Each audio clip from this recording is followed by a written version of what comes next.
Oh, no, no, no, no. 150 সস্তার মাল বস্তাত বেড়া বেড়া দেন যে 150 আমার ব্যবসা লাল বাত্তি। কিরে এনে কি মোবাইল বেচতেছে নাকি? যাই তো, আমার তো একটা মোবাইল লাগে।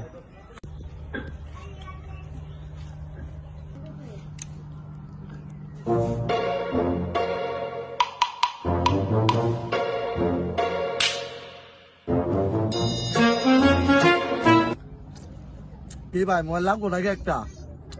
সস্তার মাল বস্তাত বেড়া বেড়া দেবেন, লাগবো? হ্যাঁ ভাই, মোবাইল তো একটা লাগেই ভাই, নতুন প্রেম করতেছি তো মোবাইলের খুব দরকার। মাঝে মাঝে ইমুতে কল দেওয়া লাগে। আরে ইমু সার্ভিসের লাগে আমার মনে হয় যে এটা বেটার একেবারে কড়া সার্ভিস দেবে। ইমুতে কিন্তু হ্যাং নাই ম্যাং নাই ব্যাং নাই। তাহলে ভাই এইটাই আমার দেন ভাই। তা ভাই দাম দরটা ফুরাই লাই। হ্যাঁ, দাম ধরে কি ভাই? 150 টাকা করে তো ডাকতেছেন ভাই, এর লিগে তো আইলাম। 150 হইলে মানে 150 হইলে কি এইসব মোবাইল নাকি? 150 হইলে আমি কাস্টমার ডাক্তার আনি তা আমার বনা বিল্লা দিব না আগে যাইবো গা। 150 হইলে কি মোবাইল আছে নাকি? 150 হইলে তো একটা আন্দাজ হয় না বাবা না।